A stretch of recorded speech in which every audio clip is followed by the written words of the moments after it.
Isang magandang hapon po sa ating lahat at malugod na pagbati mula sa Future Earth Philippines. Welcome po sa The Filipino SDG Action Hour at muli nyo kaming samahan sa isa't kalahating oras ng hitik na impormasyon at mga bagong kaalaman. Ang ating po panauhin sa hapon na ito actually doesn't need any introduction na eh. Isa po siya sa mga suki at masigasig na taga-ambag ng kaalaman at karunungan sa ating programa. Ngayong hapon, alamin natin ang halaga. Ano nga ba ang halaga ng halos pipilay-pilay na industriya ng agrikultura sa pababa na estado ng ating GDP? Upang pag-usapan ang topic na Philippine Agriculture at the Crossroad, which road are we taking? So let's all welcome isa pong agriculture expert, agronomist, retired professor at sa College po ng Agrikultura sa UPLB, Dr. Chidoro Mendoza. Dr. Ted? Yes, magandang hapon po sa ating lahat at ito na naman po ang mahirap sabihin palagi at tayo ay although ito na nga yung forward kanina, to be resilient is to be sustainable, to be sustainable is to be resilient, and sabi doon ni Doc Segundo, yung mga medyo may kaya, the rich people are more resilient kasi they can easily bounce back. So, ang ibig sabihin, yung mga mahirap ang medyo tinatamaan. At dito sa nangyayari nga, backtrack dito sa very recent, yung Bagyong Tino, yung tinamaan nga ako doon, yung mga medyo mahirap nating mga kababayan, nandun sa area na dapat wala sila doon. Dun sa sa Facebook ni Dr. Mahar, yung Sapa. Sapa daw yun eh. Okay? On the other hand, ito na nga ang medyo napakahirap, bakit badly deforested yung concept na from ridge to reef, no. So, yun po, meron na naman paparating na bagyo. Ah, Bagamat magandang sabihin na sinuwerte tayo, nung unang parating siya, baka tatamaan ng mismo tayo eh. Okay? So, ang direksyon niya parang pumunta sa itaas. Sabi ko nga kay Mark kanina, parang Cagayan Apari. So, yun na naman. Nagkaroon na sila ng four typhoons in a row ngayon yan na naman. So, ngayong hapon po na ito, sisikapin ko po na in large ko. Yan po, sir. Yan po. Sa tabi po ng volume, Ayun. slideshow. Okay, Yan po, sir. finally. So, yun po. Sorry sometimes merong mga technical na naman. So, ito pong inisip ko na title kung ilang beses na palitan ito. So, sa hapon po nito, ang plano ko nga sana ay puro discussion na tayo. Pero I just want to show you some of mga data na available na na-compile ko na through the years. Okay? Of course, para sa mga hindi agriculturist, kaya ako tinry na uh, tingnan yung word na agriculture. Okay? They came from two Latin words, agri meaning field or land, cultura meaning cultivation or tending. So when we say agriculture, the cultivation or care of the land, nurturing of the land to sustain life. Kaya tayo nag-agriculture dahil doon sa gusto nating mag-produce ng pagkain. So, sabi niya dito, culture is not just a technique. It's a relationship, stewardship, and continuity. So, yung kanyang basic definition, agriculture is the science and art and practice of cultivating the soil, growing crops, raising animals for food, feed, fiber, fuel, the so-called 4Fs, and other human needs. Dito po sa definition na ito, gusto kong i-emphasize, this is what we call primary agriculture. At kung mapapansin ninyo, bakit agriculture ang ginamit, hindi siya agri-technology? Kasi very encompassing ho kasi yung word ng agriculture, no? On the other hand, now we say agriculture is the mother of all industries. So ang perspective natin ngayon ay agri-food systems. When we say agri-food system, kasama lahat po dito yung mga activities ng mga tao, institutions involved in producing, processing, distributing, consuming, and disposing food. And in this broad definition, yung agriculture includes farming, fisheries, transport, retail, nutrition, waste, connecting rural producers to urban consumers, shaping health, livelihoods, and environment. May pumasok po na palagi nating paboritong ginagamit ngayon, yung value chain. So agriculture value chain. At ito, ang pinagkaiba dun sa food system, naka-emphasize ngayon yung mga sectors involved, the farmers, the traders, processors, retailers, service providers who add value at each step. So, yun po yung ano. So, dito ho, nakocomplicate na yung ating agrikultura through what we call agriculture value chain.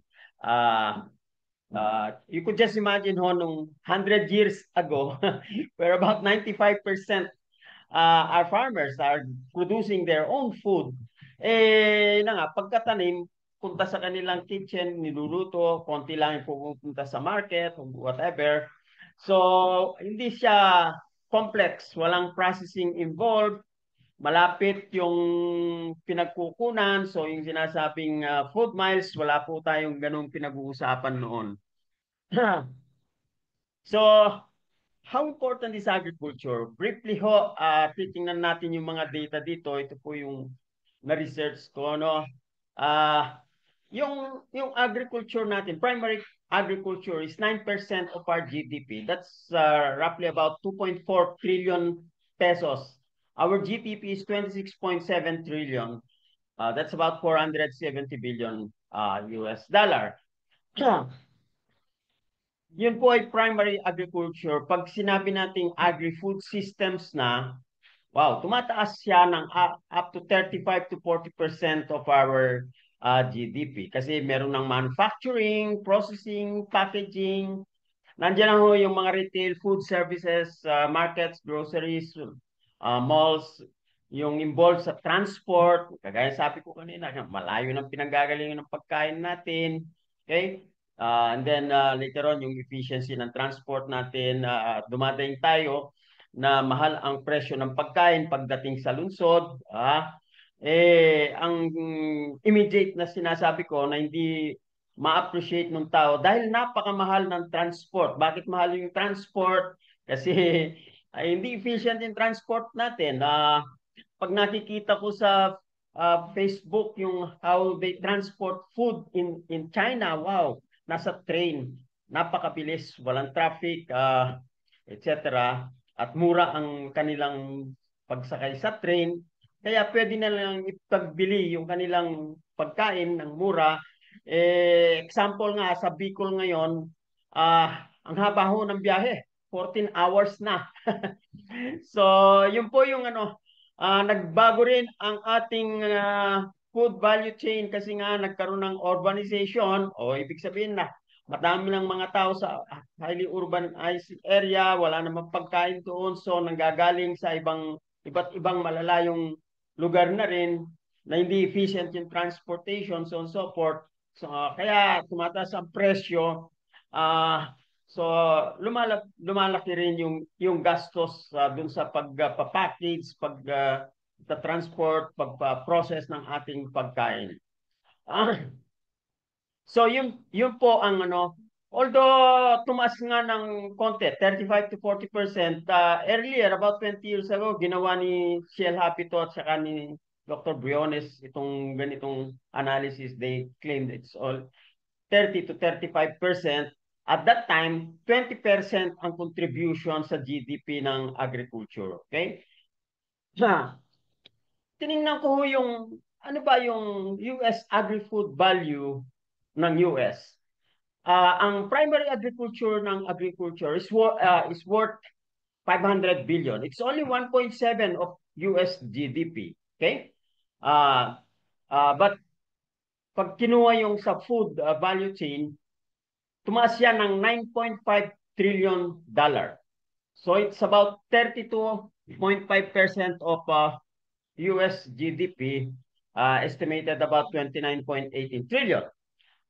So ang increase ng kanilang agriculture through food value chain is about 19.12%.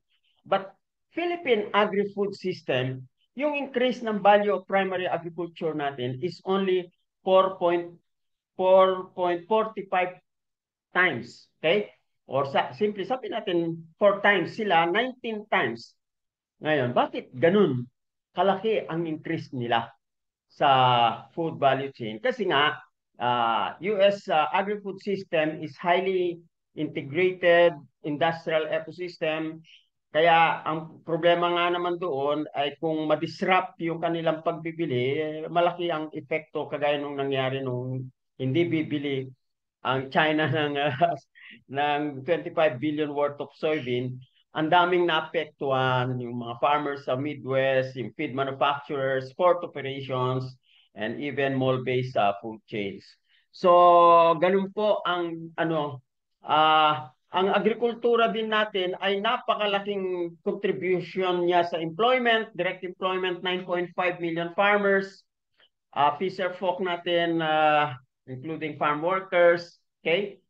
Ang indirect employment mas malaki, 10 to 12 million. So ang total employment contribution is 20 to 22 million jobs or 40 to 45% po ng ating national labor. So kung mapapabayaan ang agrikultura natin ho, talagang maraming mawawala, okay, ng hanap buhay. Tinignan ko naman with our neighbors, Philippines, Thailand, Indonesia, Malaysia, and Vietnam. Halos ganun din yung trend, napakalaki ng contribution ng agrikultura in terms of employment, okay? Of course, pinakamataas ang Indonesia kasi mas marami naman talaga sila. Although percent-wise ito or even in the actual number, mas marami sila kasi marami naman talaga Indonesia, 270 million sila, tayo 120 million. Thailand is only about 71 million. Pero pag titingnan po natin, 14 to 15 million jobs ang nandun sa kanila, 30 to 32%. Okay? So, lahat ho ay dependent ang ating GDP, malaking percentage ng GDP natin sa agriculture at pag tiningnan ito sa agri-food system, medyo maliit kung yung primary agriculture. But we say that agriculture is the mother of all industry anyway. Okay? So the Philippines, with its large informal food economy and urbanizing demand, kaya kinakailangan ho natin maprotektahan yung primary agriculture. Otherwise, mag-i-import tayo ng maraming pagkain. Pero ito ay dapat gamitin, ito pumasok na yung just pricing and procurement. We have to also invest in value adding and SME support para at least kumita lalo ang ating agrikultura at magkaroon ng employment.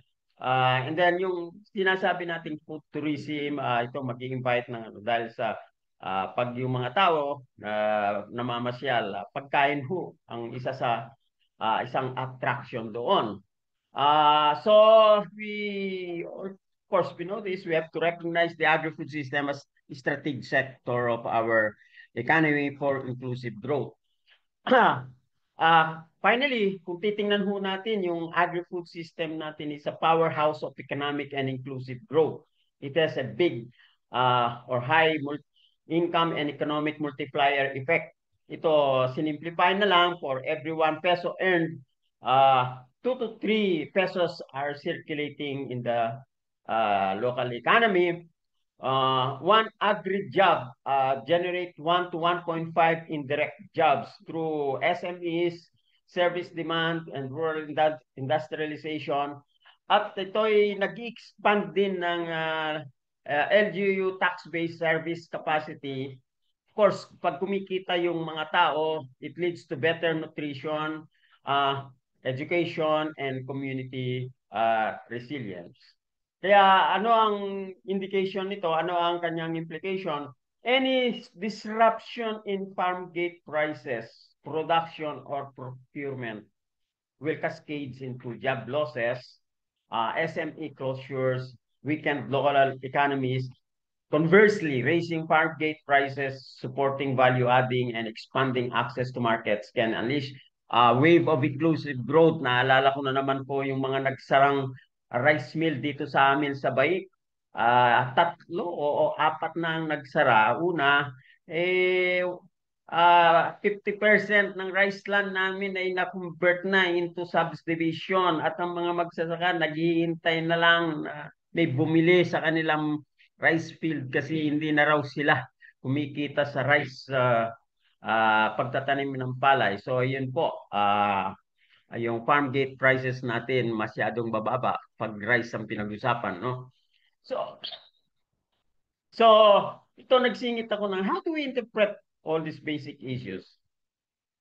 Ngayon po, yung primary agriculture natin, mapalay yan, ma-sugarcane yan, ma-coconut yan, ay yung mga major crops po natin, it's associated to poverty.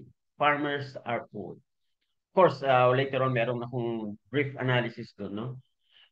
Farm workers natin, lalo ring nahihirapan, lalo na seasonal yung job, kasi low yung agriculture wage, ang paliwanag naman doon, mababa ang presyo kasi ng mga primary products natin.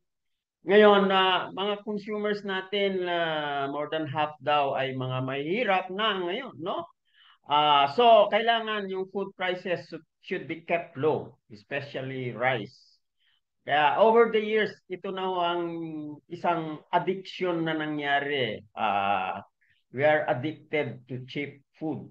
20 years ago, yung ADB bank manager sabi niya, as early as 2008 yata yung mabasa ko na, the era of cheap food is over kasi yun ang time na tumaas na naman ang presyo ng langis.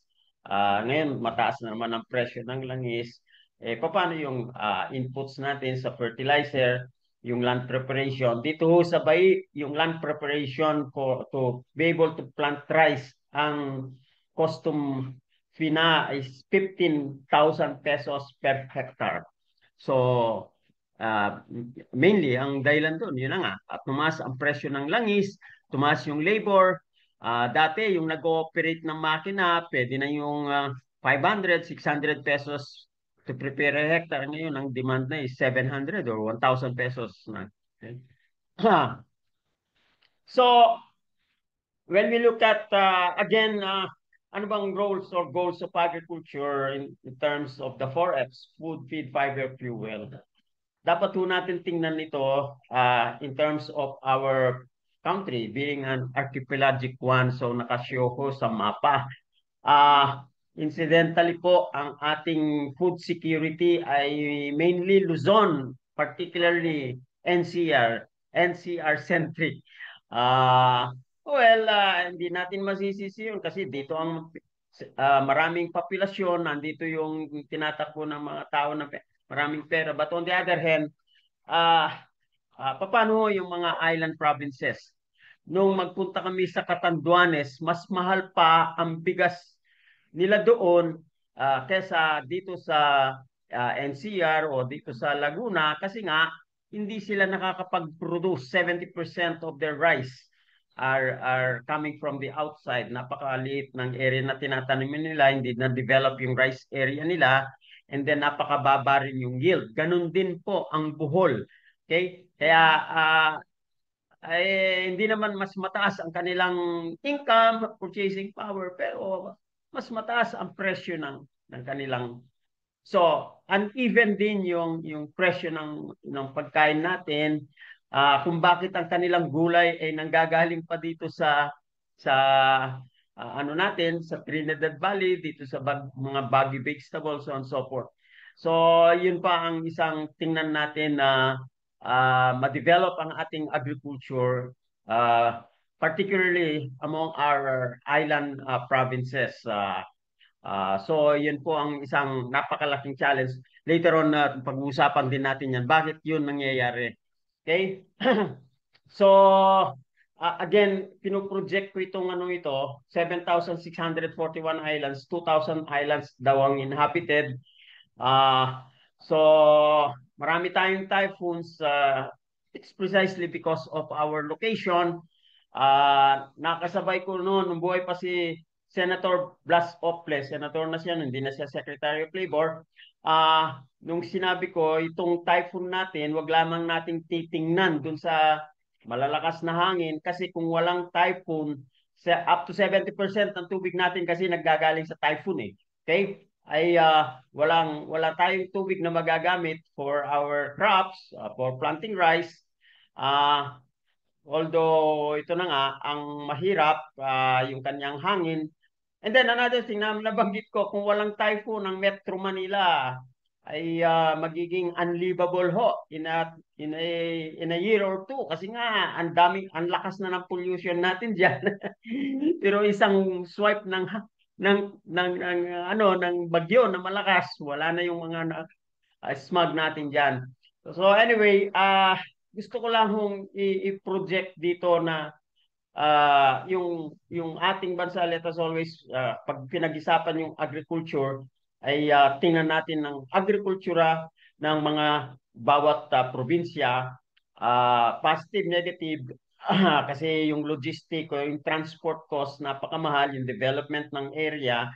But on the other end, merong advantage din kung tinamaan ang isang parte ng ating bansa, hindi tatamaan lahat. Okay? Kasi nga mahaba rin ang lokasyon. Kagaya ngayon, pag-uusapan namin nga kanina na itong bagyong ay tatama yata bandang Cagayan. Cagayan na Apayao, Apari. So, lumili siya papunta doon. So, iniwanan tayo. Akala natin baka tatama ng Central Luzon, Southern Luzon. Medyo umakyat po siya. Which is also again with climate change, bakit ganon? Kung mapapansin ho no yung Yolanda typhoon sometime in, alam mo yun, 2012. Tumama siya ng November 8. Okay? Isipin po natin yon, ang Yolanda, Leyte yun eh. Okay? Dito siya dumaan. More than half of the Philippines. Okay? Ang paliwanag nun kasi nga yung cold winds galing sa itaas, si push downward yung bagyo. Bakit luckily hindi sila tinamaan, bakit umaakyat ulit dito? Bare months na, November na. So again, yun ang po ang mga complication, mga complex situation ng ating with climate change. Okay? Kanina nababanggit natin yung poverty, napaka-complicated kung i-analyze yung poverty sa atin, maraming factor. Pero ngayon, sabi nila, kung walang kurap, walang mahirap, yun ang tagline ni Pinoy nung siya ay presidente pa at lumabas nga itong napakalaking corruption na nangyari and yun na nga, lumabas pa sa Facebook yung sinabi ni ex-secretary William Dar, nakakawawa yung nangyari sa Cebu, sabi niya, in many other areas dahil nga dito sa flood control, etc. Na yun po. Although, yun na nga, kung i-analyze po natin, ang kahirapan natin ay napaka-habang istorya siguro. Pero ito na, i-relate na naman natin sa pagkain. Okay? Kung mahirap yung mga tao, paano matotolerate paano sila kakain kung mataas nga naman ang presyo na no? By the way, mamaya po pag pinag-usapan natin rice, di-discuss ko yung about the rice issue, no?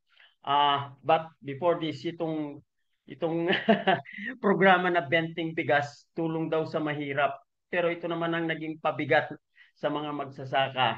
Bigas 20 ay tulong sa mahirap, malalim na krisis sa kabuhayan ng mga magsasaka. Pag retail price kasi po na ay 20, ang ibig sabihin ng farm gate price ay 10 pesos per kilo. Ang nangyari ko kasi parang ginawang reference point ng mga traders itong 20 bigas na ito. Kasi ang gut estimate dito, pag ang isang kilong bigas ay 20 divided by 2, yun ho ang presyo ng palay, kaya naging 10 pesos per kilo. Napakataas na ho ang production costs, roughly 18 to 20 pesos per kilo. Kung magbabasa po kayo, yung nakalagay 13, 14 pesos per kilo, that was 10 years ago, yung ganong production cost. Tumaas na ho ang fertilizer, tumaas ang langis for land preparation, tumaas ang labor, kaya hindi ho totoo yung data na yon. So, kaya nga ang laki ho ang nalulugi ng magsasaka kung patuloy silang magtatanim. In fact nga, ang sabi ko nga sa ate ko, kung hindi maayos ang presyo, huwag ka na magpalugi, huwag ka na magtanim. Uh, so ito po ang pinaka-threat ngayon sa food security in relation to ano. Nawawala ng malaking kita yung mga magsasaka. Ang estimate ko po about 300 billion. Ang estimate naman na nabanggit sa Senate noon ni Senator Pangilinan, it's 250 billion kasi siguro mababa ang ginamit niyang presyo ng palay. Ako kasi ang ginagamit ko, ang dapat na presyo ng palay is 25 pesos per kilogram. Kung 20 lang yan, tama rin siya. So, depende kung anong ginamit niyang presyo sa computation. So, ang nawawalang kita ho sa rice farm ngayon is from 250 to 300 billion pesos. Tingnan po ninyo ang magiging impact nun sa rural economy pag yung ganun. Nasaan na yung mga farm workers, okay? Na re-rely doon. So, ang isang reforma na dapat mangyari, itaas ang floor price ng palay sa level ng makatarungan, palawakin yung access. Yung sagip-saka po, maganda sana ang programa yun eh. Pero ang hadlang doon, yung accreditation. Bago ka makapag ano sa sagip-saka, yung ito na nga, yung Executive 101 na inisyu ni BBM, para raw ma-implement yung sagip-saka. Pero pag titingnan namin, inanalyze namin yon, yung mga accredited members of cooperative na mga magsasaka, nag-a-average lang po ng 5%. So ang tanong doon, paano yung 95% na magsasaka? Kaya nga, ang advocacy doon, tanggalin yung accreditation na yon, gawing madali yung pag ano doon sa sagip-saka. Yun, nabinggit ko nga kanina na napakalaki ng nawawala ngayon sa mga magsasaka dahil sa farm prices. Kasi tinitingnan ko, ito yung number one threat natin. Inaamin na ng DA magdi-decrease ang ating palay production at lalo pa magdi-decrease pag hindi na-address ito. Okay? On the other end, yung executive order 101 ay 100, hindi bakit kung nag-establish man ho siya ng floor price, wala namang inilagay na pondo doon. Wala naman inilagay na presyo kung magkano. So, as usual, yung executive order, whereas, pero yun na nga ho, walang naka-specify at sino ang bibili. Hindi naman nila pwedeng sabihin immediately ang trader na susunod doon kung wala namang patakaran doon. Okay? Ito na nga, kung ina-anticipate namin, baka bumaba ng 30% ang production. So, 4.5, about 5 million magsasaka at manggagawa ang mawawalan ng kabuhayan. Pati na sa milling, mawawala na. Okay? Marami, almost 700,000.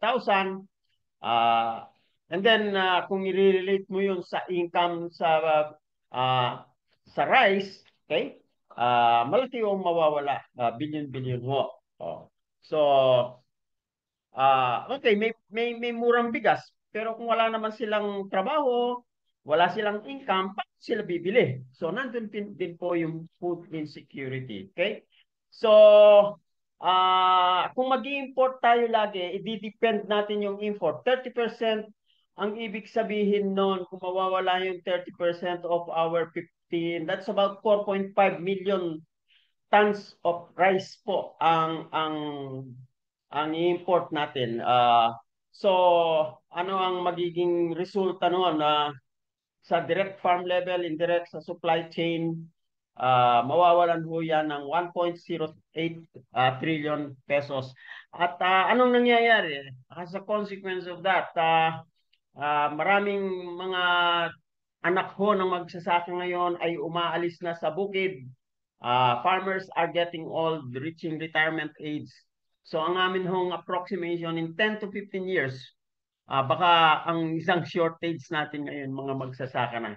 So yun po yung mga ano natin, kung magiging import dependent tayo, malaki ang economic impact niya. Okay? Summarize ko po ang current agricultural landscape. Napakahirap po ng production environment dahil nga sa climate crisis natin. Well, maliit ang kita. Well, totoo naman, maliliit ang ating bukid. Okay?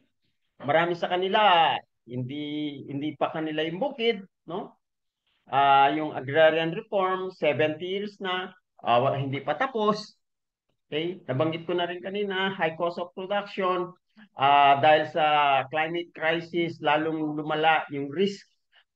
So, kulang sa value adding ang ating mga magsasaka, kulang sa support, kaya nga finally mababa ang income patungo sa magsasaka. Kaya nga ho, ang isang term na na-coin dito, farming fatigue. Parang pagod na yung ating mga magsasaka. Ah, so ito po ang pinaka critical ho na sitwasyon natin ngayon. We may not have sufficient numbers of farmers to grow food for us consumers. Because of low industrial development sa Japan, sa South Korea, hindi na nila problema eh. Sa China, meron na silang robot farmer to replace human farmers. Pero dito sa ating bansa naman ay napakababa ng industrial development natin. At nung tiningnan ko yung GERD means gross expenses on research and development is only 0.3% of our GDP, whereas UNESCO suggests dapat ang GERD is 1%. So kaya nga ho, ang mga engineers natin, mga scientists natin na magagaling, tipong kakaunti na yung nag-i-stay dito sa ating bansa. Yung mga natitira naman dito, hindi sufficient yung funding para sa kanila. Okay?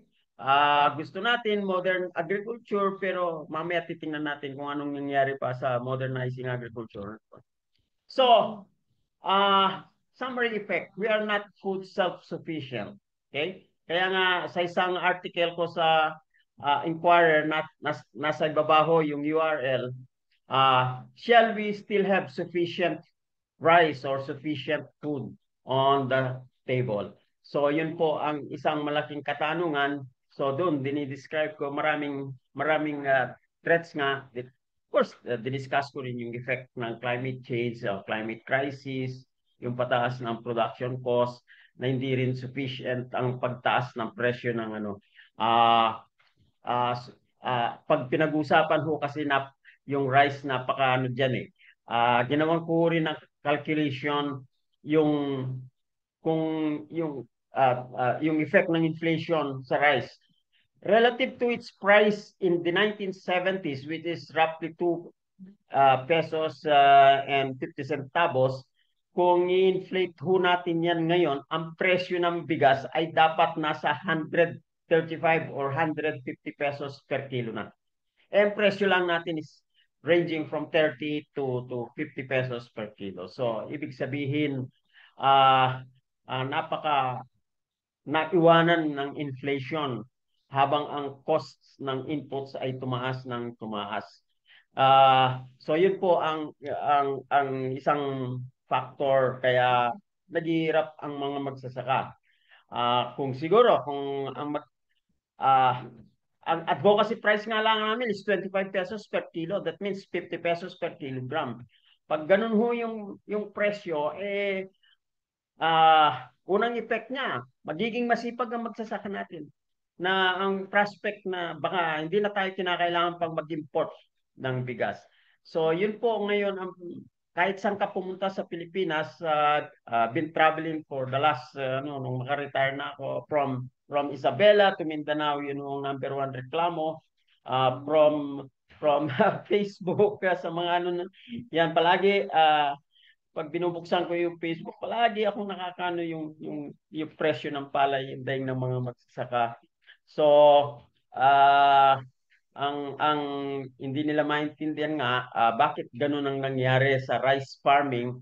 Of course, ang problema ng rice farmers, malaking malaut na po ito eh. Kami rice farmers noon, that was 40, 50 years ago. Pero mas malala po ngayon. Kaya nga iniisip ko kung ngayon ang nangyari itong problemang ito sa agrikultura, baka hindi rin kami nakapag-aral eh. Okay? Kasi nga, napakababa in relation to the cost, in relation to the purchasing power of peso, yung natin, yung income sa rice farming. So, yun po. Ah, itong sinasabi ko nga, yung consequence, ah, hindi tayo nakakapag-produce. Ito, kinwantify namin dito, kinwantify ko, nearly 7 out of every 10 calories that we consume, we just simply import. Kaya nga, yun ang malaking katanungan na paano natin sustain yung ganitong arrangement. It is very dangerous, very critical. Paliwanag ko nga, last time may pumunta din dito, nag-interview sa akin na uh, ang tradable rice is only 50 million metric tons. 40% of this come from India. So, India supply or export rice in more than 100 countries. Kung tamaan ng extreme drought ang India, mawawala yung import na yon. Aba, ang ibig sabihin, tataas ang presyo ng bigas kasi mag-aabulan eh. Ang Vietnam, where we import our 90% of our rice requirement, okay, magiging affected din siya kung ito ay tatamaan din ng drought, okay? So saan tayo mag-i-import ng murang bigas? Ironically, yung pinalabas na data na ng ng isang economist, yung presyo ng bigas talaga ay mababa. Okay? Kaya kung magpo-produce tayo daw ay napakamahal, bakit hindi tayo mag-import? Tama naman siya, pero paano yung future? Paano yung mga future incidences nga? With climate change, hindi natin ho masisiguro. So, kailangan siguro meron tayo rin ganung pag-iisip. Okay? Na hindi lahat ng panahon available yung cheap food or cheap rice. On the other hand, sabi natin nanggagaling ang ating murang bigas sa Vietnam. Meron akong naging estudyante rin na Vietnamese. Ang sabi niya, they're now developing. Ang pattern ho kasi, ang pattern nila Thailand eh. Ang Thailand is also exporting rice to us, pero yung Hasmin, yung high quality rice, which kung pupunta ka sa supermarket, yan ay worth 70 to 80 or even 100 pesos per kilo. So hindi na humurang bigas siguro yon. Okay? Hindi na ma-afford. Hindi na natin ma-afford yon. Kung ganun na yung bigas na rin na i-export sa atin ng Vietnam. So, ako, in the next 5 to 10 years, wala na ho tayong mai-import na cheap rice sa Vietnam. Because if and the Vietnamese farmers they got tired. They are getting tired na in selling cheap rice to us. So yun po yung isang scenario na dapat natin ding isipin. Okay? I tried to compute yung food import dependency natin with years, starting 1990s to 20s. Ang food import natin po, hindi lang naman rice ito as a whole, no? It's about 12%. Yun ang direct food import natin. But I tried to compute or what we call indirect or embedded inputs. Tumataas so ng up to 18%. So, pinroject namin yan up to year 2025. Right now, ang food imports natin is direct food imports about 35%. But if we include the so-called embedded imports, it sum up to something like 67%. Kaya nga yung statement ko niyan, nearly 7 out of 10 calories that we consume, we import. So, isa tayong sabing agricultural country, bakit ganyan kataas ang ating importation? So, ang cycle, ang challenge, so, how to make our small farms productive? Kasi maliliit, 95% of our farms are small farms in all categories, metric-wise, less than 3 hectares, 95%. So, kaya kinakailangan no, matulungan natin ang mga magsasaka natin. We have to raise the morale of our farmers. We have to provide the comprehensive support for them. Okay? Doon sa kanan, ito yung mga naisulat ko na at na-publish din sa Inquirer, ang isang naging malaking impact ho kasi sa presyo ng prices, the tariffication law. Alam naman ho natin siya ito, no? And then, pinag-uusapan natin yung ano natin na paano natin itataas ngayon ang service sa magsasaka. Wala na ho tayong extension agents. Okay? Mga agricultural technician, mamaya papaliwanag din natin yan. Okay? On the other end, nandyan ho yung technology eh. Okay? Marami ho tayong technology na pwedeng pataasin, agro-ecosystem based, yung rice, sugarcane, coconut, yung hililan environment natin, highland environment. Okay? So para sa amin hong mga agriculturists, in my case, an agronomist, nakita ko si ex-chancellor kanina, Villarreal dyan, no? Vegetable expert ho si Sir.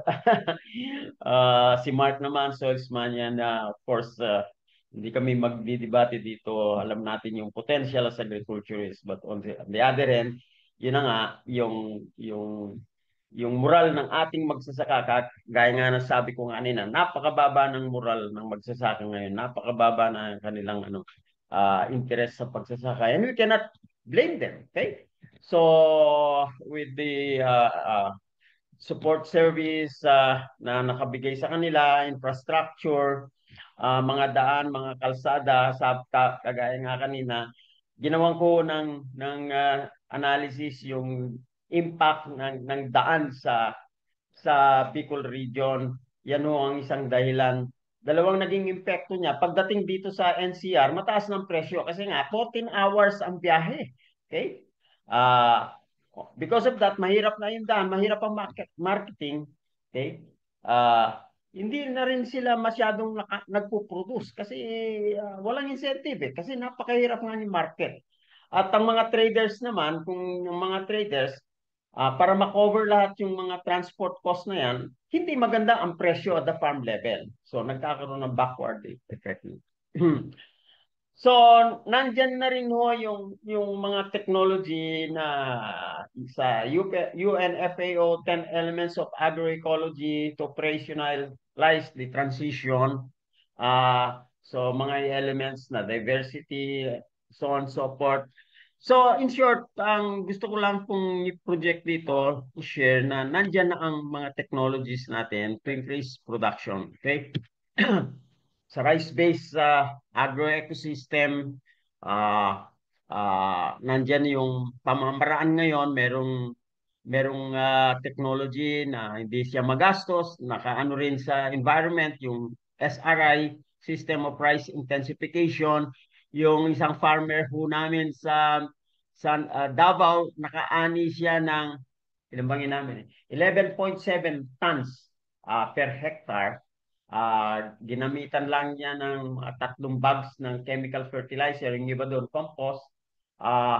Pero hindi rin siya masaya kasi nung ipagbili niya yung kanyang harvest is only 13 pesos per kilo. Kaya nga ho, yun ang problema namin ngayon. Will he still grow rice the way na ganon? Kasi matrabaho ito, sabi natin. Hindi kasi tataas yung yield mo kung hindi mo bibigyan ng malaking attention yung pagtatanim eh. Okay? So yun po ang isang doon na requirement. Tataas ang yield mo, pero tataas yung input, tataas yung attention, tataans yung sinasabi natin, tender loving care sa halaman natin. Pero kung magsasaka, hindi siya happy sa price at the end, kung bibilin natin ng below cost of production, wow, madi-discourage po. Alam po natin lahat yun, no? So, yun po, nilalagyan ko lang ho ng picture at few explanation, okay? Alam po natin kailangan yung diversity sa pagkain kasi nga yun ang problema natin, no? Sa ating kalusugan ngayon, less diverse na. The last 15 years, human diets become 37% more similar. Current food production and consumption revolves around three staple: rice, corn, wheat, supplying 40% of caloric intake. That's why dito sa atin, meron tayong global, hanggang dito sa atin, siyempre, meron tayong malnutrition, many health issues, so on and so forth. Okay? So mga pictures lang po yan kung paano yung sinasabi nating ma-increase ang production at the farm level, primary production. At ito po isang ano rin na pamamaraan, meron tayong batas na agrotourist farm, itong mga nauna dito, mga milyonaryo na. So, meron ding option ang magsasaka na mag-increase ang production, mag-increase yung income kahit maliit yung farm size nila. So, pictures lang ho yan. Okay? Is there food shortage? Ito po, marami mong pag panahon ng prutas, kaya makadaming, pero apektado ho, pati ngayon ang mga prutas dahil sa climate crisis natin, climate change. Itong bungang ito, that was 3 years ago. Ngayong taon na ito, hindi ho namunga yung rambutan because the previous year, tinamaan ng malakas na bagyo, then yung droughts, nahihirapan hong mag-adjust yung halaman, even the fruit trees. Okay? Ah, yung gulay, ganun din. Ngayon, medyo maulan, so lalo na sa akin, organic, mahirap mag-grow din sa ano, even for us agriculturists. Okay?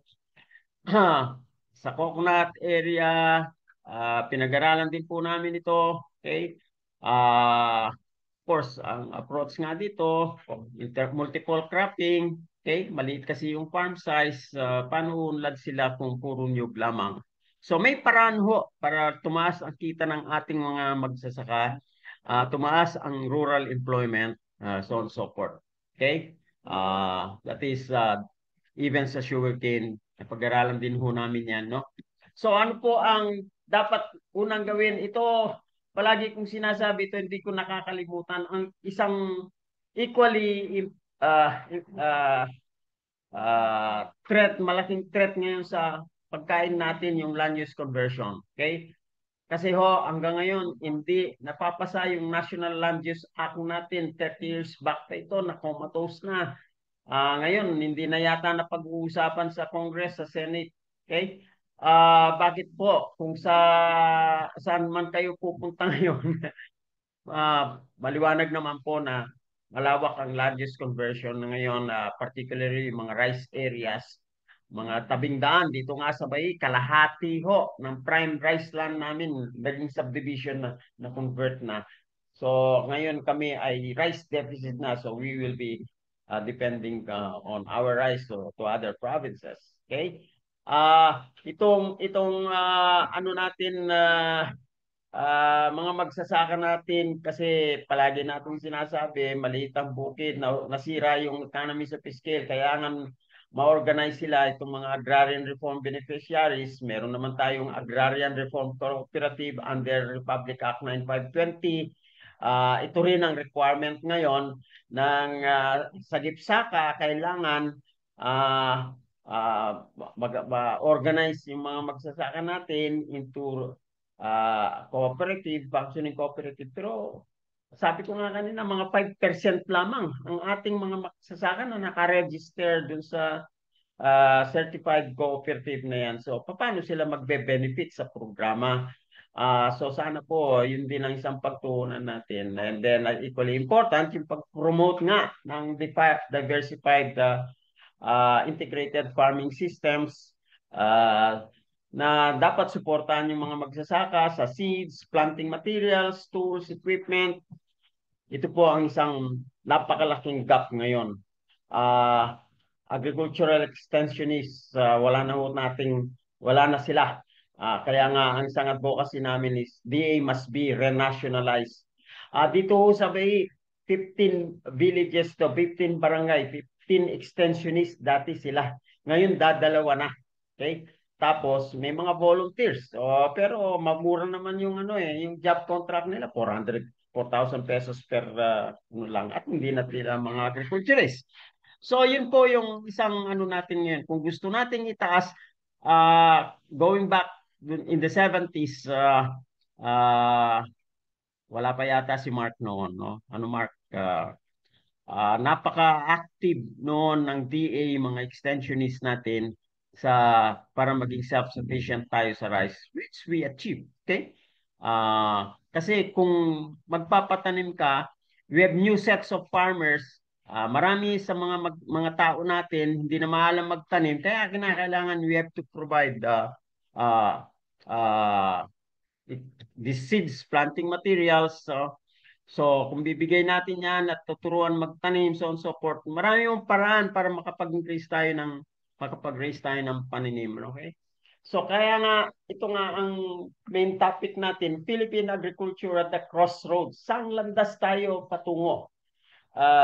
Kanina, sabi ko nga, nag-issue si PBBM ng Executive Order ng 100 and then in 101, okay, last October 2025, to protect Filipino farmers and strengthen local food system.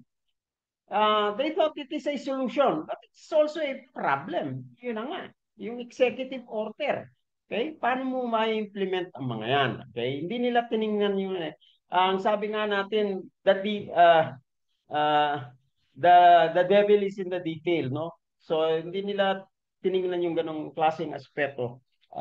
So yung mga advisors ng president, siguro yun ang may doon. Siyempre, presidente ka, naka-drop na yung executive order, maganda naman yung pagka-English doon, ipipirmahan niya. Pero how do you implement? So yun po yata ang malaking natin na kulang tayo sa detalya, kulang tayo sa implementation. Ang dami ho nating batas at papakita ko ito, no? Agricultural related laws. Sa isang Senate hearing na pag-uusapan yung sinasabi natin na smuggling. Meron Economic Sabotage Act na nagpaparusa doon. Bakit wala naman nahuhuli na yung mga smugglers? By the way, pinag-uusapan yung National Land Use Act. Pero meron tayong napakagandang batas, RA 8435, Agriculture and Fishery Modernization Act. Nung panahon pa ni Angara ito 1999 pa yata ito ang batas na ito. So, under doon, nakasaad doon yung SAPBC, Zone of Agriculture and Fishery. So, kung na-implement lang po ito, napakaganda ng ating agrikultura siguro. Ang problema nga lang, hindi rin siya nalagyan ng pondo. Yung first year implementation niya, ang budget ay 30 billion and yearly at least mga 20 billion. So kung yun po ang na-implement natin na batas some 30 years back, napakaganda na ho siguro ng ating agrikultura ngayon at hindi na natin pinag-uusapan itong pag-uusap. Ano po? On the other hand, yun na nga, ang budget natin ng agrikultura ay napakaliit. And ang pinakamataas na inapot natin is 3% of our national budget. Okay? And now it's down to 1.5% only. Okay? Whereas ang suggestion ng UNFAO for agriculture country sa atin na ganito, dapat up to 10%. Kung ibig sabihin, kung 1.5 na lang siya, napakababa na talaga ng budget natin. Now, tiningnan ko, magkano ba ang budget na ideal sa ating ano? Ano bang ginagawa ng neighbor natin? Ang Vietnam, where we import lots of our rice requirement and also fruits, no? If you imagine, nag-import tayo ng jackfruit sa Vietnam as well as dragon fruit. Okay? Ngayon, wala tayong dragon fruit na kasi tapos na yung fruiting, pero marami ka pa rin makikitang dragon fruit na pagbibili sa market.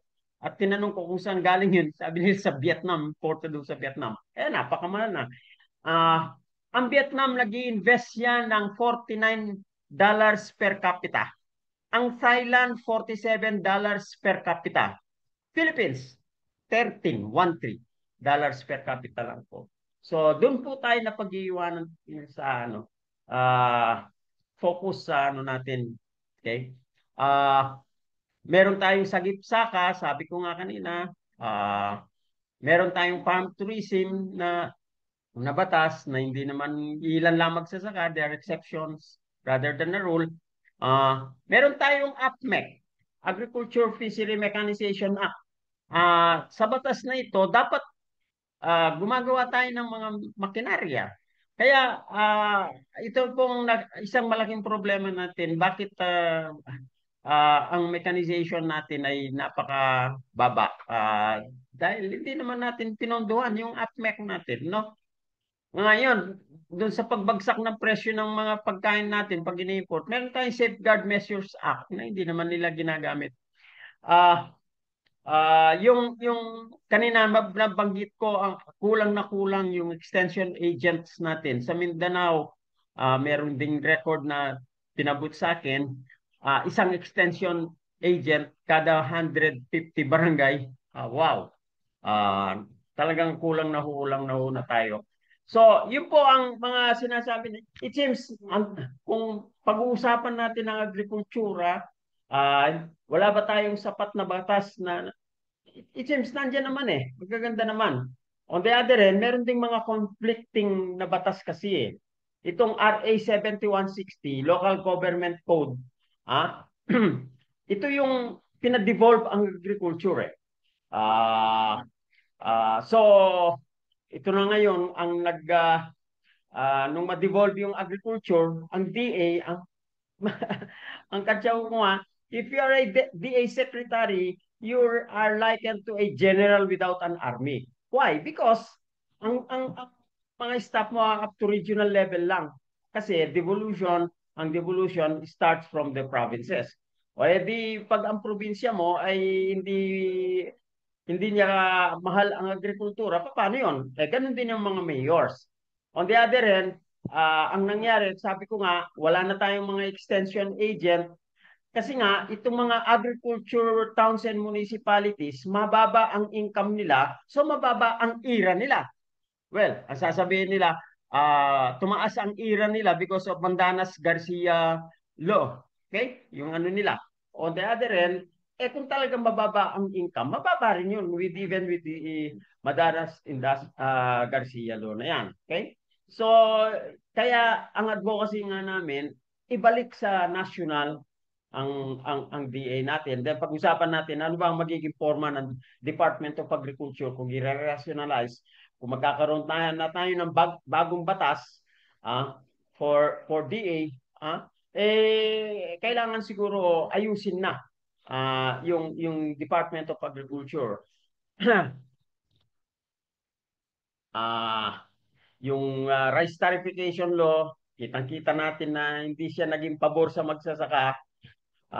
Kasi kung pinag-uusapan yung farm prices, ang sabi nga, kailangan ang gobyerno makabili ng 20% of the total harvest, paano magagawa yan ng NFA? Sabi nila, tinaasan daw yung budget ng NFA. Magkano bang budget ngayon ng NFA? 20 billion. Alis mo pa yung 16 billion doon. That's 14 billion. Okay? Na lang ang pambibili niya. Walang magiging impact yun sa pambili ng palay. Kasi nga, ang estimate, kailangan makabili ang NFA ng 20% ng ating harvest para may leverage siya sa mga traders. So, yung mga ganun po. But that would amount to something like 80 to 100 billion. Okay? Of course, walang warehouse system in place ang NFA. Kaya kinakailangan, pag-usapan din, magkano ba ang dapat na i-budget sa NFA. On the other end, yung NFA meron ng negative connotation sa maraming mababatas natin kasi daw maraming corruption na nangyari in the past. So, ayaw na nilang bigyan. ng pondo na ganun kataas ang NFA. On the other hand, sabi ko naman, yung iniwan na kaya nga technical abolish ang NFA, may iniwanan silang utang na 179 billion. Na yun naman ay nag-accumulate for the last 10 years nung panahon ni GMA at Pinoy. Okay? Kung i-divide mo yung 179 divided by 10, that's roughly 17.9 billion or 18 billion per year. Ang nakinabang naman ho dun sa inefficiencies na yon ay lahat ng magsasaka, lahat ng consumers. Talaga ho ganun. Kasi talagang malulugi ang NFA kasi nga buy high, sell low ang policy ng NFA. Bumili siya ng mahal na palay, pagbibili niya ng mura to please the consumers. Bakit mataas ang presyo ng pagbili? To please the farmers. Okay? So, on the other end, hindi mo naman natin tinutolerate talaga ang corruption, pero kung i-ano natin yung corruption ngayon, napakaliit na halaga yung 17 billion per year na ginagasta doon para maging masaya yung mga farmers, maging masaya yung consumers, at hindi tayo mag-i-import ng maraming bigas. Ang pwede natin kasing reference point dito yung Thailand and India. Thailand's pledging scheme, the government is purchasing above market prices with central bank guarantees. Ang budget ho nila, $10 billion. That's about 600 billion annually. Okay? So, ako ang guesstimate ko mga 200 billion. So it's only what? One third of what Thailand is giving to their farmers. Okay? So sobra sila sa bigas. But they keep the farmers happy. Okay? Para kasi nga alam din nila yung impact. Pag inilis na nila ito, malaking impact sa economy rin nila kung wala silang rice or wala na silang may export na rice kasi yung employment impact niya, no?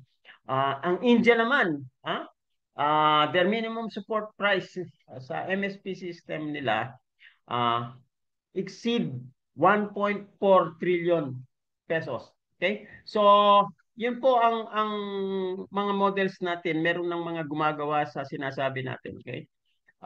Kanina sinabi ko nga yung deficiency ng executive order na ito.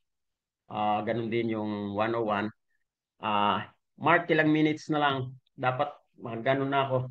So, ito po ang isang daan sana na pwede nating how do we promote primary agriculture? Okay? Ang sinasabi ko dito, recenter agriculture national development planning. We have to integrate yung Agriculture and Food and Machinery Modernization Act, Agri-Agra Law. Ano ba yung Agri-Agra Law na yan? Ito yung batas dun sa credit sa magsasaka na dapat ang mga bangko, 25% of their loanable funds kailangan mapunta sa agriculture, sa magsasaka. Pero wala pang 5% ang nagagasta doon. So, nababiolate nila ang batas. Mas gusto na nilang magbayad ng 100,000 pesos, ang penalty. Okay? Kung sila ihabla at hindi sila nagbabiolate doon. But equally important, sabi ko nga, is to rebuild the extension and farmer support system. Yung sagip saka, napakaganda sanang batas yun eh. Okay? Through the EO 101 na inisyo ni Marcos. But then, yun na nga, yung implementation that we have to allow individual farmers, informal groups, and non-registered co-op to qualify para ma-access nila yung sagip saka na yan. Ano po? So yung marami pa diyan, dapat i-ano natin yung ano natin ngayon sa climate change. Paano natin tutulungan yung magsasaka? Paano yung insurance nila kung nasira dahil sa bagyo, dahil sa flooding na yan, so on so forth, no? Yung budget natin, yung pagiging rice-centric natin. Ang isang dahilan kaya tayo malaki ang rice demand, malaki ang rice importation natin kasi malakas ho tayong kumain ng bigas. Okay? On the other end, kaya tayo malakas kumain ng rice kasi kulang tayo sa pagkain ng vegetables and other crops. Okay? Ang consumption natin ho ng gulay, vegetable is only 30 kilograms per capita. Ang optimum recommendation, roughly about 120. Ang mga Chinese daw, they're eating vegetables up to 200 kilograms per capita. So yun po ang isang ano natin, no? Kaya kailangan i-promote natin yung pagtatanim ng gulay. Kaya nga yun ang nakakaligtan ng marami ngayon. Dumating sila mahal ang presyo ng gulay and yet wala naman silang tinatanim, hindi sila nag-garden, no? Mahal ang presyo, sabi ko nga kanina, dahil itong daan natin papunta sa mga highly consuming centers, mga urban areas, hindi maganda yung daan, no?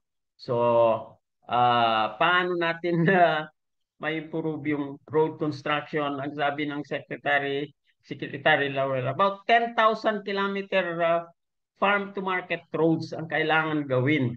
Ang problema nga nitong nakaraan, naging farm to pocket ang ating budget. So, yun po, we have to reinforce price support and procurement. Palaging yan ang isang ano natin. Kaya kailangan balanse, comprehensive ang ating programa. Ngayon, gusto natin ngayon i-renationalize ang Department of Agriculture. So tingnan na ho natin ito na yung pagka-devolve nito ay dapat 15 years after ng local government code ay dapat na-review na yan eh. So that was 1999. So mga 30 years na. So 15 years nang delayed yung assessment natin. Pero wag na natin hintayin yon kasi wala namang mag-assess sa local government code kung naging successful ba yan o whatever. So, ang isa ko sigurong sinasuggest ko ngayon, i-renationalize ang DA at ayusin na and gawin natin Department of Agriculture and Farmers Welfare. Ganun ang ginawa sa India eh. Ang focus ng DA ay farmers welfare. Kaya pag hindi na effective ang secretary in promoting farmers welfare, alis na siya. Parang ganun. And then, yung sabi nga natin ngayon, dapat palitan na yung pangalan ng DA kasi naging rice-centric masyado. In terms of budget, 65% daw ng budget ng DA pumupunta sa rice. Di pat giningan na ng detail ng calculation. But even then, we are still importing a lot of rice. Of course, maraming dahilan naman yun. So ang dapat natin i-create na department? It will be Department of Agriculture and Farmers Welfare. So na ang kanyang ang mandate hindi lamang sa primary production hanggang sa pagsusupport ng other functions, no? Pagre-rebuild ng extension corp, in state price support, yung RTL, mapalitan ho natin ng Rice and Strategic Staples Development Authority or RISDA, so on and so forth. Okay? Again, ito yung isa pang tingnan ho natin, ano? Dapat siguro mag-establish na tayo ng full-fledged Department of Fisheries. Ito yung food frontier na sinasabi natin eh. Sinasabi ko, meron tayong 220 million hectares of coastal and marine areas. Okay? Ang fisheries natin sa bureau level lang, despite its very important role, say, and then, ang nagre-rely tayo mostly sa ating meat diet. By the way, dati ang meat consumption ho natin ay 9 kilograms lang. Ngayon, tumaas na more than 30 kilograms per capita. Kahit saan ka pumunta ngayon na store from the rural areas up to the cities, kung kakain ka sa mga turo-turo katin, puro meat, halos meat ang... kasi nga, napabayaan din yung fish. Okay? Of course, may relation din ito sa nangyari sa West Philippines na napakaraming isda pala dyan dahil dito nga sa pang ano ng China sa atin. So, okay? So, yun po ang mga ano natin na kailangan matingnan natin yung ating food security, food sovereignty. Okay? Yung role ng NFA nawala na, ha? Kailangan po ibalik natin yon. Okay? And then yung mga public and rural infrastructure. Well, yung fiscal requirement po ng gusto nating mangyari, talagang dapat tataas ang budget ng DA.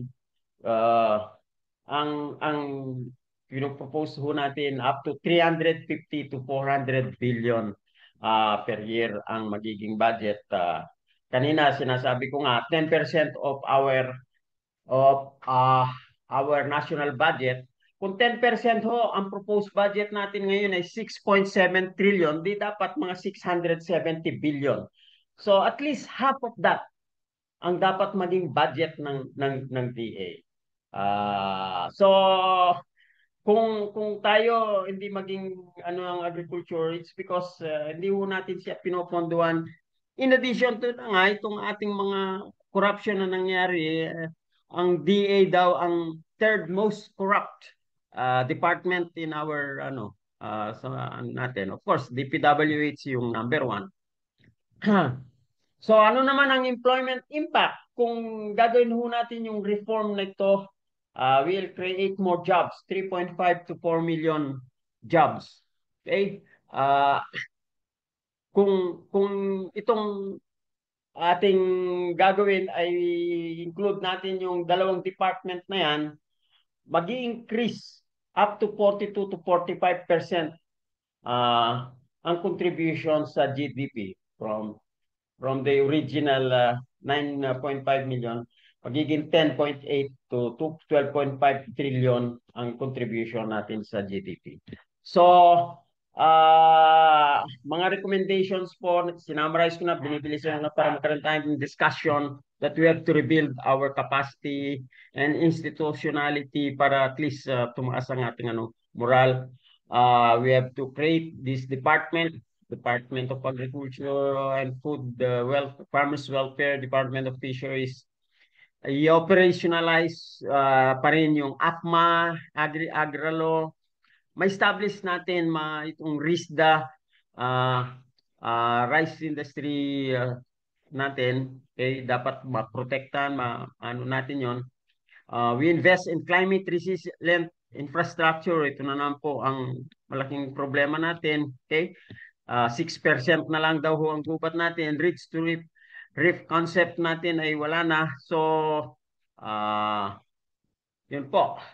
Of course, we are now in the digital age, so to speak. Kailangan ma-maximize ho natin itong ganitong technology available. Okay? Yung rice natin, sabi ko nga, kailangan we have to shift our rice-centric spending to food system-centric budgeting to emphasize vegetable, legumes, indigenous, if we have this sufficient budget. Okay? Okay.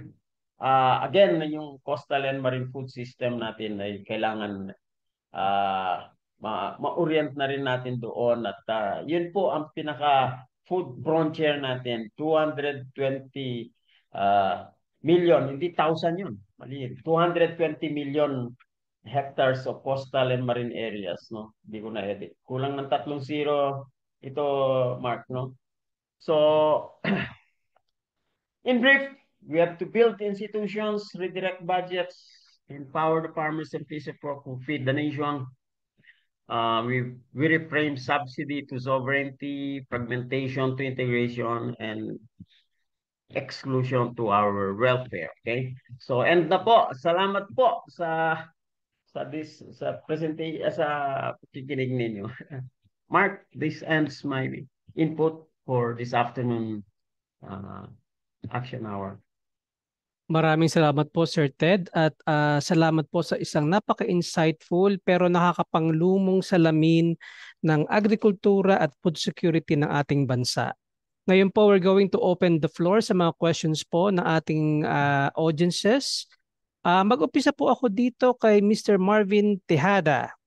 So, sir, how do you compel the government to lower agricultural production cost and subsidize part of that to make sure that farmers earn decently from their produce? And what is the state of needed support in terms of infrastructure, facilities, soft finance, and technical capacity trainings for the agricultural sector? Napag-iwanan na po ba tayo ng Thailand and Vietnam in terms of agricultural production? Umpisan ko sa huli. Nabanggit ko kanina, no, hindi ko na kasi sinulat pa, dapat pala isusulat ko, no. Ang per capita budget ng Vietnam is $49. 47 ang Thailand. Tayo $13. This has been ongoing for the last 10 years. Okay? Kaya talagang napag-iwanan. Kung i-detalye mo yon, kaya ang naging technique ng Vietnam, inayos muna yung kalsada nila, yung road networks nila from their barrios, no, sa production area sa rural area. Inayos nila yon. And then, of course, walang corruption doon. Walang farm-to-pocket roads doon. Okay? So maganda yung pagkagawa ng daan. Ganun din ang Thailand. Pumunta kami sa Chantaburi, that's about many kilometers, 300 kilometers sa Bangkok, from Bangkok, ano? Ah, 4 na oras yung biyahe. Mark, wala akong nakitang repair. Dito punta ka ng Bicol. From 8 hours before, 20 years ago. Ngayon, naging 14 hours. Kasi kadaming repair na ginagawa. Yung magagandang daan, sinisira para gawin ulit. Okay? So, it's sustainable repair. It's causing traffic. Of course, plus dumami ang marami sasakyan natin. Okay? That is causing also traffic. Nako sir, i-share ko lang. Yung party po ng Camarines Norte, o sir ata sir yung Ragay. Sir, Mhm. sir, nako sir, para po kayong dumadaan. Kalye po siya sir, pero feeling nyo dumadaan kayo sa ilog na puro bato. Parang anong nangyari sa bayan na to, sir? So imagine, sir, kung meron kayong sasakyan, traktura, mga Ford Fiera na pangbiyahe, sir, aside from gasoline, sir, yung pyesa po ng inyong masasakyan, masisira talaga agad, sir, just because of transportation. Yeah. So, yun na. Hindi lang yung farm to market roads ang problema, no? Even the national roads. Grabe naman ang nangyari sa bansa natin, Mark. So, yun, yung logistic portion, transport. Paano yung mga machineries? Meron tayong batas, Agriculture and Fishery Modernization Act natin, yung AFMEC. Hindi naman nilagyan ng pondo. Ha? Nung that was panahon ni Pinoy, ano ba yan, how many years? That was about 20 years ago, nung panahon ni Pinoy. Sinimulan nating mag ano na ng engine. Okay? Nung tinanong ko yung engineer ng Philmec, anong status na ng ating engine na ginagawa? Sir, hindi namin natapos. Bakit? Hindi binigyan, hindi nireleasean ng pondo. Okay? Ngayon, yung 12 horsepower engine na Cubico, Mark, imported na yan sa Vietnam. Okay? Oh. Ewan ko, bakit ganyan tayo? Sabi ko nga kanina, we are, or Vietnam is exporting worth about 1 billion worth of jackfruit to us. Hindi ko pa alam kung magkano yung ini-import natin dragon fruit sa kanila. Okay? Bakit ganun? Bakit walang jackfruit tayong napoproduce? Dito sa Bayi, ako'y nanlulumo. 100 pesos per kilogram per yung jackfruit. Okay? Kaya ako may maliit akong garden. Marami akong naitanim ng jackfruit, no? Mga idle lots dito. Pinagtataniman ko ng mga fruit trees eh. Habang hindi nila ginagamit yung mga idle lots nila, at saka pag sila nag-occupy, mayroon silang choice. Patayin nila yung fruit or i-sustain nila. Kanila na yung bunga. Yung ganun ba? Anyway, yung sinasabi nga, yung food growing culture na wala na sa atin. Ang daming idle lands. Kahit saan. Of course, nandyan pa rin ang problema natin sa environment, yung ating bridge to reap concept. Pag wala kang gubat, sira ang agrikultura mo. Okay? Hindi lang itong mga flood control na ang tinitingnan natin ngayon. damage control na lang yun eh. Okay? Yung mga dikes na yan eh. Okay? Sa amin sa Tarlac, yung ano namin, barangay namin doon, dalawang river nag-intersect doon eh. Yung galing sa west at galing dito sa no, south. Ang ganon. Bumigay din eh. Nitong nakaraan. Itong nakaraang Opo, sir. pagbaha. Okay? So, nasira na yung flood control dike. Hindi ko lang alam kung substandard yung pagkagawa or whatever. Okay? Siguro sa bugso ng tubig, na-imagine ko yung tubig na dumating from Cebu, no? Sir, Yung ano yun, gawa. sir? Grabe. Multifactorial yan, sir. Hindi lang siya pwedeng Oo. isisi sa flood control. Sir, ano yun eh, Mm, sabi ko nga sa inyo kanina, sobrang dami po nung mm. amount nung talagang ibinuhos na ulan. Pangalawa, Oh, sir, yung mga kabahayan po, sir, ay nakatayo sa geohazard location na talaga po naman wow. babahain kasi ayun po ay mga Mm. floodplain at catch basin. So, sir, madaming bagay halo-halo na siya. Sir, pangalawa, sir, kita nyo, loose yung lupa, bilog yung mga bato. Ibig sabihin, sir, bilog yung mga batong yun galing talaga sa ilog. Sir, pag Right. loose po ang lupa, mas madali pong dadaustos yung mga bato. Kasi sir, para Mm-mm. nagiging ano nila yun carpet nila Oo yung nga. mga lupang yun Oo. eh. Mark knows it very well. Kaya siya isang salesman. Merong course Ay, yan sa geology. ay sir, ito lang po sir, isa-sandwich ko po itong tanong po ni El Bayrante sa akin pong tanong. So, sir, given po yung importance po ng agriculture sa Philippines at yung pong current state ng agriculture sa ating bansa, sir, bakit po hindi masolusyonan ang mga bagay na to think, sir, na sabi nyo nga po sa inyong ah, kaninang pagtalakay, sir, nakakasilaw naman po at napaka-basic ng solusyon na dapat ibigay. Pero sir, bakit parang hindi kayang solusyonan? Ah, anyway, ang palagi kong sinasabi na lang, itong Gen Z at saka millennials, ito yung pag-asa natin, Mark.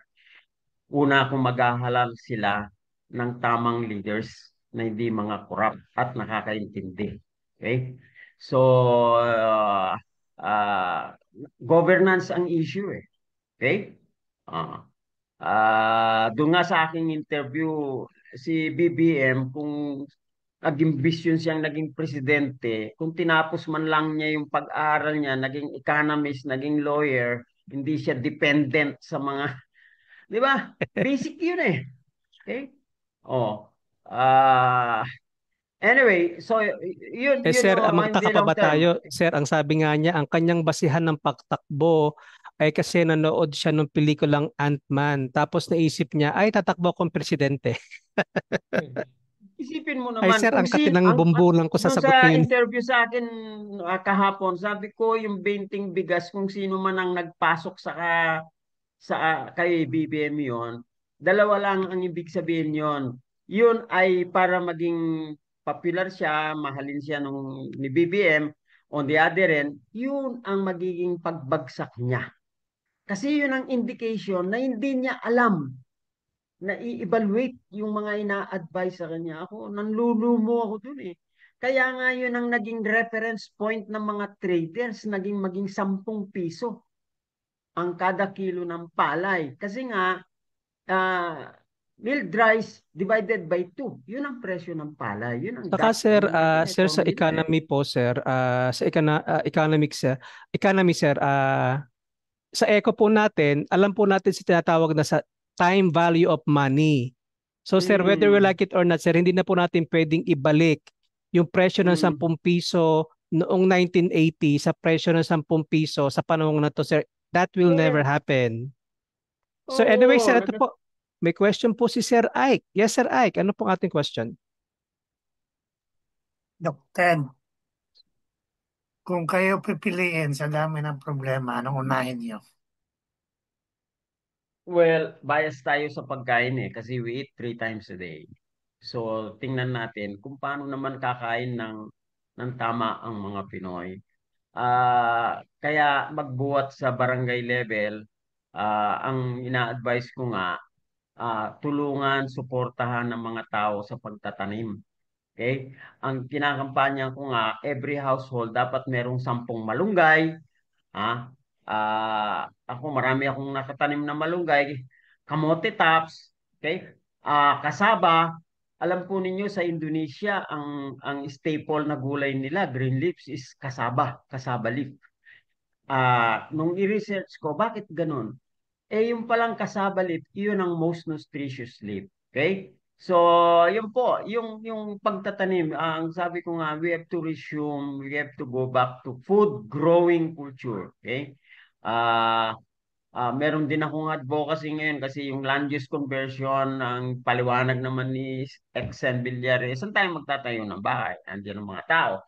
So yung mga rooftop natin, huwag nang bubong ay yero. Gawing rooftop, yung rooftop natin as garden. Okay? So yung aking pinatayo nga na yun na nga, hindi na yero ang ginamit, simento na rin. Okay? Course, may dagdag na gastos doon sa strength of materials kasi nga kung semento yan, okay? So para doon sa may kayang magpatayo ngayon ng bahay, i-redesign na ho ang ating mga bahay. At i-redesign ang mga bahay natin na kasama dapat yung taniman ng ating gulay. Yung rice po kasi kung ibababa natin lamang sa 100 kilograms per capita ang rice consumption natin at hindi 122, yun ang ginagamit na per capita consumption ng ano ngayon ng DA. Self-sufficient pa rin tayo ng rice eh. Okay? Of course, yung pag-import natin ng 4.8 million metric tons last year, 2024, ang dahilan ho doon, pinataas ng 153 kilograms per capita ang ating consumption eh. Kaya tumaas ang ating rice requirement because of that. So, yun po ang ano natin. And then, yun na nga, i-diversify na nga yung ano natin at tulungan yung mga magsasaka natin dun sa value adding. Kaninang umaga, in-interview ni Ted Pailon ang isang grupo na corn farmers sa Isabela. Okay? Pinaprocess nila sa Cornic at nag-e-export na rin sila. 1 kilo ng mais, kung pagbibili nila as corn feeds, it's only 15 pesos per kilo. Mark, pumunta ka sa mga supermarket ngayon, yung cornic nila, yung isang 500 o 300 grams yata yun, or 500 grams, is already what? 80 pesos. So, na-multiply ng 10 times yung kanilang ano. So, nakakapag-generate sila ng income, nabibili na nila ng tama yung mais sa mga farmers, and then, meron din silang income. And then, nakakapag-export sila. Nakikilala pa rin ng Pilipino dun sa mga in-export nila. So, they're generating dollars, so to speak. So, yun po, from production to value adding, yung sinasabi natin, okay? Kaya tinitingnan natin yung impact ng agriculture, not merely on the primary agricultural production, but also in the food system, in the value chain na sinasabi natin. So, yun po. Opo, sir. So, thank you, sir, sa sagot na yon. Mapunta naman po tayo sa question ni Sir Cesar. Si Kuya Cesar. Nasisiyahan ako pag lagi ko pinapakinggan si Doc Ted. Kaya, Ted, ulitin ko mukhahi ko yung mga articles mo, you put it in the website. I have 3 to 4 related items. These are not questions, but more of observations and reflections. One, wala tayong national consciousness. Hindi lang sa agri, but tignan na natin ang agri. Ang image natin sa bayanihan yung nagdadala ng bahay kubo. I think we have to, iniisip ko nga paano papalitan yan eh. Okay? And part of the national consciousness, ongoing yan, hindi biglaan, hindi one shot. Yung sinabi ni Ted about we're importing jackfruit and dragon fruit. Ako gustong-gusto ko ang jackfruit, ang nangka, pero hindi ko alam na gano'ng karami na pala ang imports natin. Number 2, wala tayong national consciousness dyan related sa ating economy eh. Ang ating economy, smuggling, imports, rice, condos, high-rise buildings. So yan.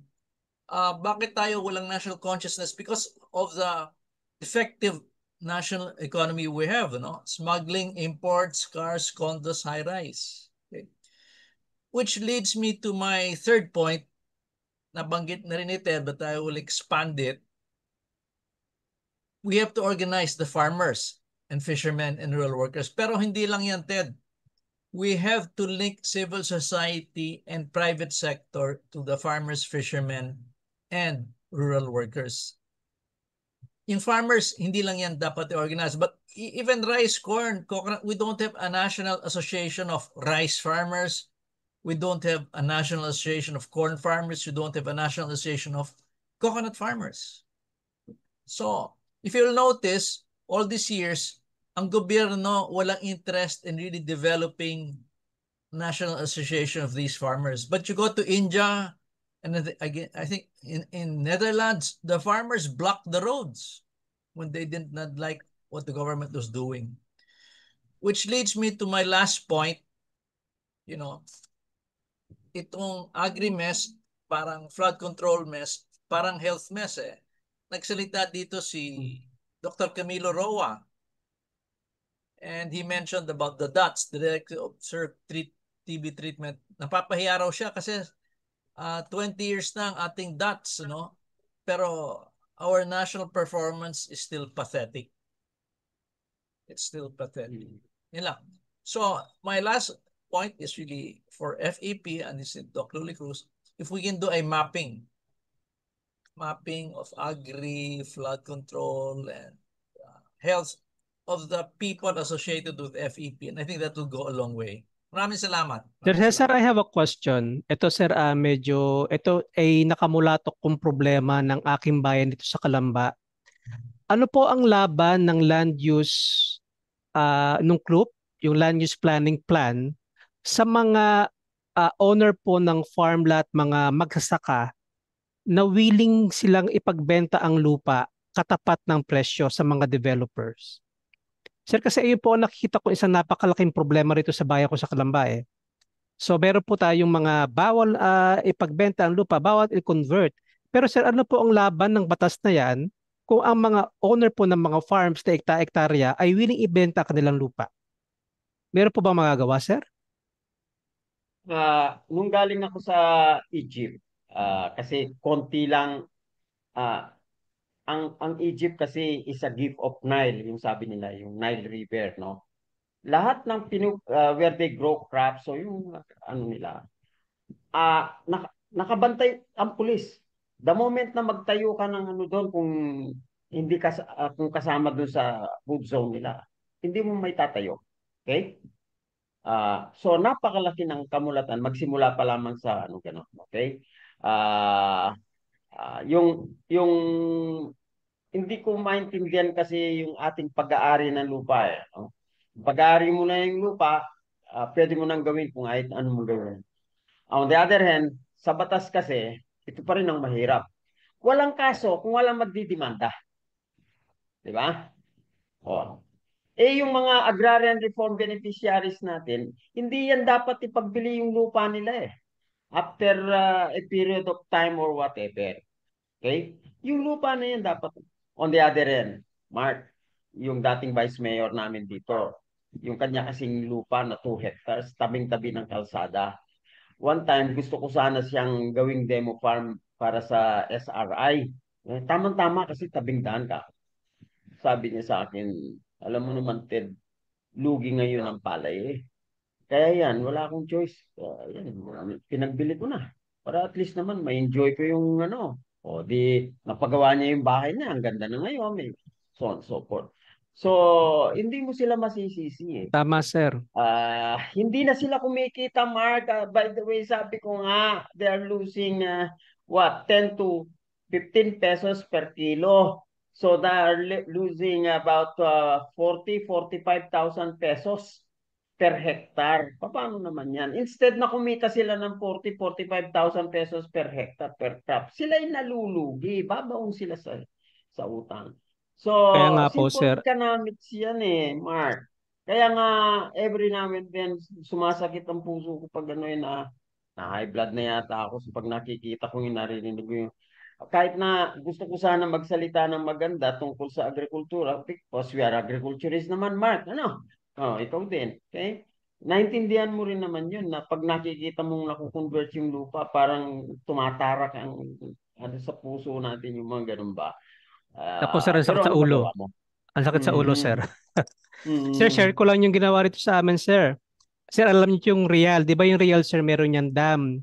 Yung dam na yan, Oo. sir, ayan po yung nagsusupply ng irrigation water papunta po ng Real, papunta po ng Looc, Mhm. San Juan, San Jose. Sa lugar po namin dito, sir.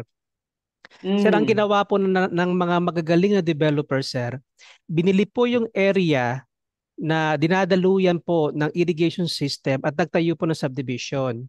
So sir, ngayon, ang nangyari, napatay po yung portion po na dinadaluyan po ng irrigation. So sir, ang nangyari, dito sa Bukana sir, dito nagtayo ng subdivision, patay na yung irrigation. Sir, ngayon ang nangyari, itong na remaining land na wala ng irrigation, napilitan magbenta ang mga farmers kasi sir, wala na po magsusupply ng tubig sa palay. Yun So na sir, ang strategy ba? that's strategic at medyo kriminal.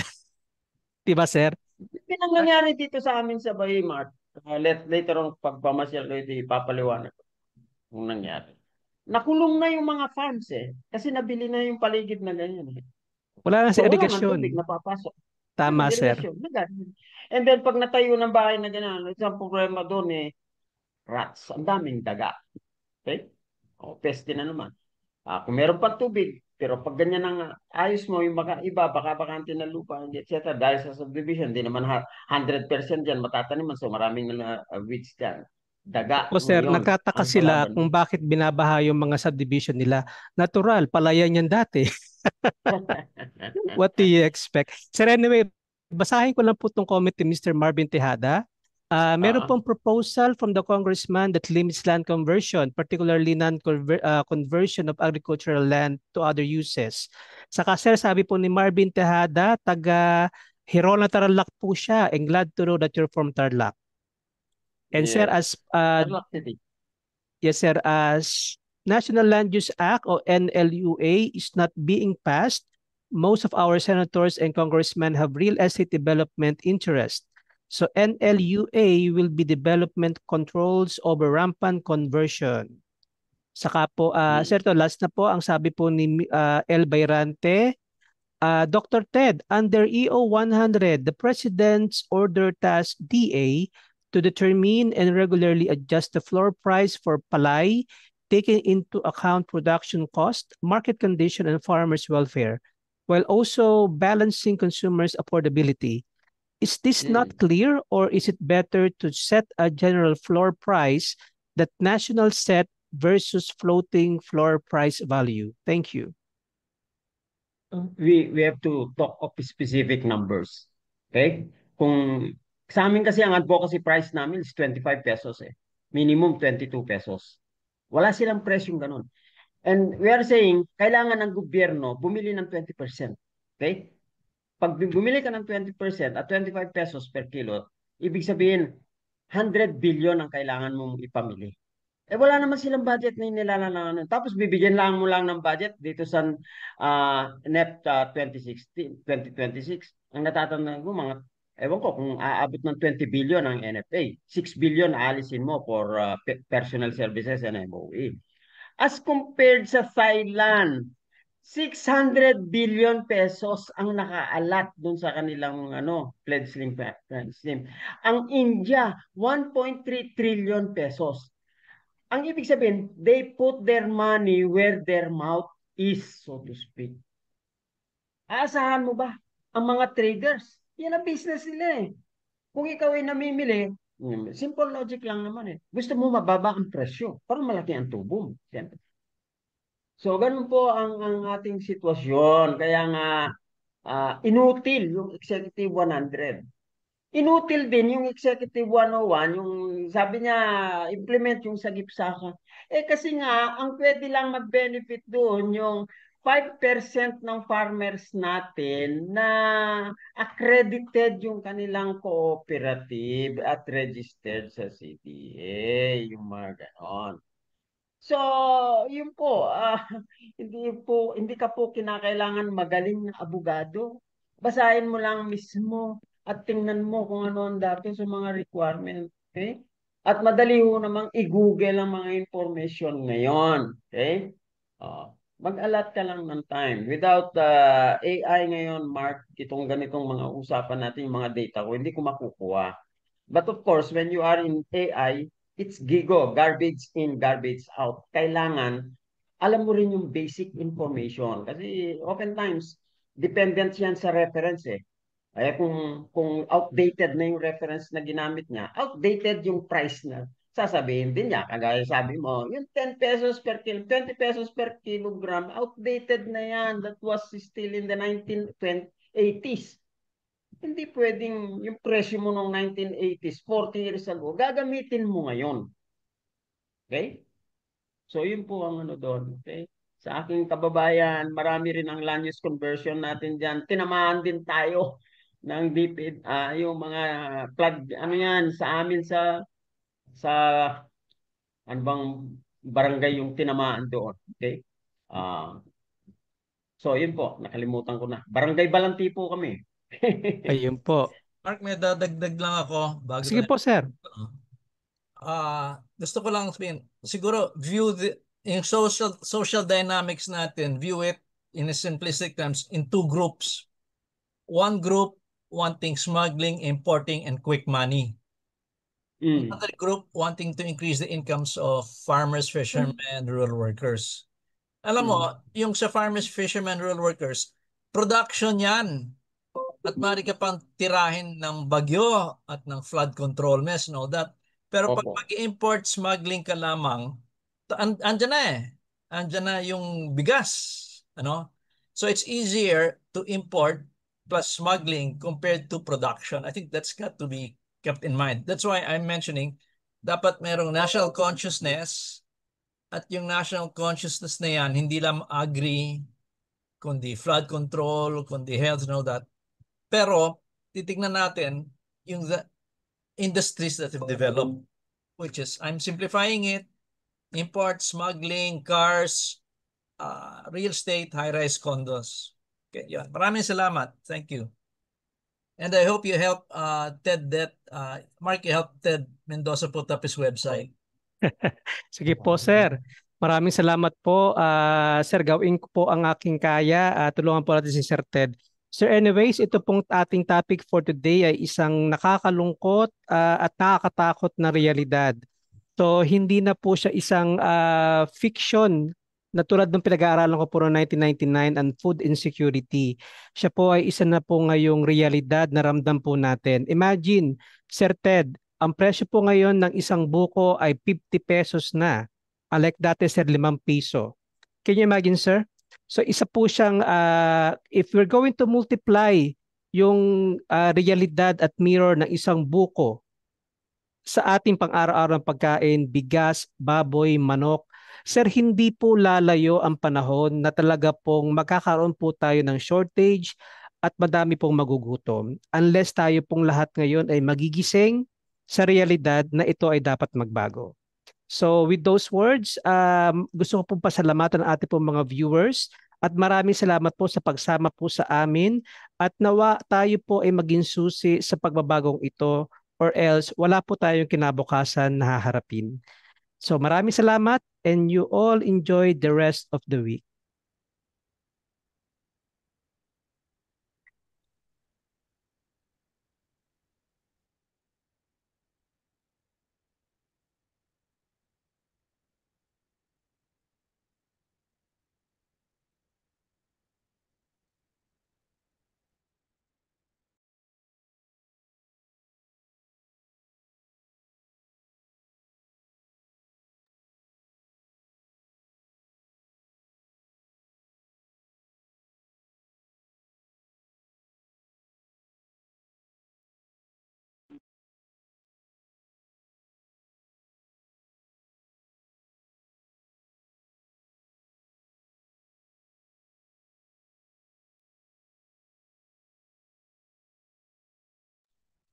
Bye, Flo.